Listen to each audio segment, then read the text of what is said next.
Hey guys, another video, and that means some more Resident Evil news coming your way.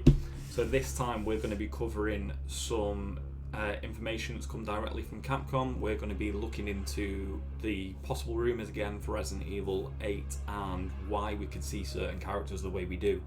On top of that, we'll also be looking back at Resident Evil 5 because that could lead us with some possible character revelations that we never knew about in the past. So first of all, let me tell you that Capcom have announced that on June the 10th there will be a Resident Evil announcement. What this is, we don't necessarily know. It could be a game announcement, it could be additions, it could be, collector stuff, it could be anything.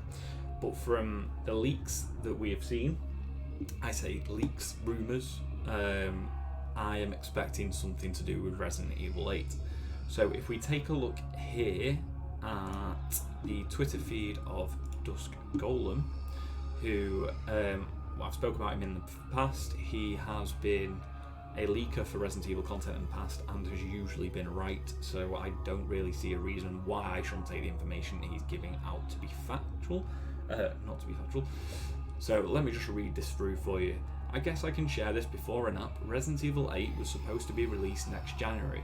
To see if that holds true due to the change in workflow due to the world corona circumstances this year though, my guess is the release will end up being late January to March territory.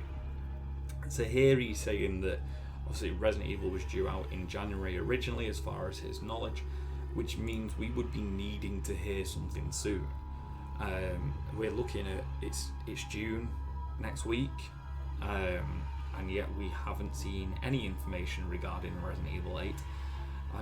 That is, if his timescale is true, I would be expecting to see a teaser, a trailer, or something coming out soon to kind of point us in the direction of what we're looking for and start the hype train going.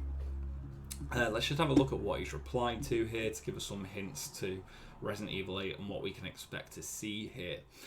So he confirms here that it is going to be a first-person game again, just like Resident Evil 7, with some enhancements and added mechanics.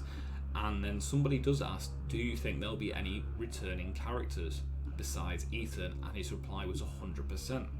Now in the past we have heard that the main storyline for Resident Evil 8 is going to be a combination of Chris and Ethan, with the possibility of Chris coming across as a bad guy. So I'm going to cover this a bit more after this next part because it'll all kind of gel together and make a bit more sense here for you. So let's have a look at this. So first of all, let me talk about Resident Evil 7. So as we know, our main protagonist is Ethan Winters. We know very little about this character, which for Capcom is really strange. It's strange for us to have a main character and know none of the backstory about him. All we know about him is that he presumes his wife is dead. He gets this email telling him that she's alive, come get me. That is it. Whereas you look at all the other Resident Evils, we have history for Chris, Jill, Wesker, Rebecca, Billy Cohen.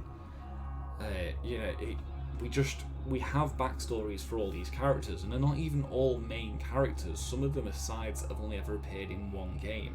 And now we've had Ethan as a main playable character throughout a whole game, and we know nothing about him other than who his wife is.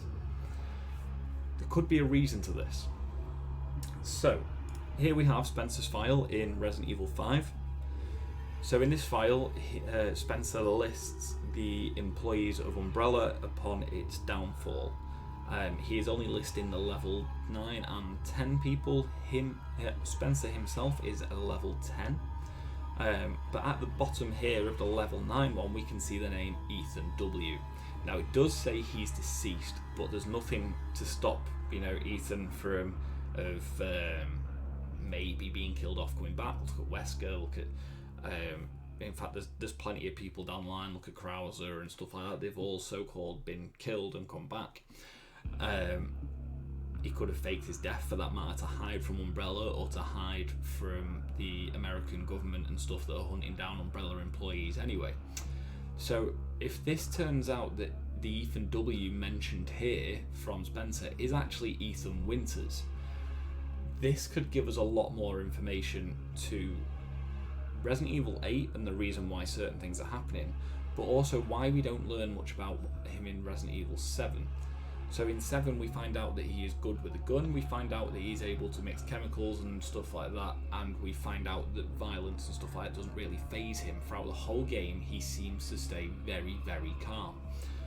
These could just be elements to Resident Evil 7 that are just there as a playthrough matter, just to add something to the actual game itself.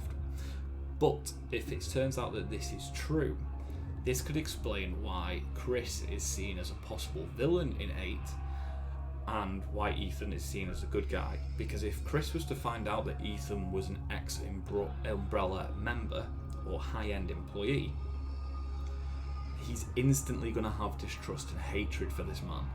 We also don't know why really Chris actually gets to the Baker household and finds Ethan there. Maybe Chris has already known about this and he's gone there to get him before any of Umbrella get to him. Maybe he wants to find something else out. So this is why I'm kind of thinking, we have heard rumours that there's a scene where Chris is taking shots at Ethan. This again would explain a lot if Ethan is connected to Umbrella and Chris is instantly distrust and hate him. But this will add something very interesting to the franchise as well, because this will be the first time where we've played a numbered Resident Evil game where we've been playing as the villain and not known about it. The closest we've had this in the past was probably 1 when we played alongside Wesker, but we never actually played him himself. So this could be something really interesting and could add a lot to the series and bring a lot of these old fans that have been a bit iffy about it recently, that are coming back for this storyline. So that's it from me today, guys. Thank you for watching. If you do watch these videos and you like them, please give it a thumbs up and give it a sub. Thank you very much, and I'll speak to you next time. Bye.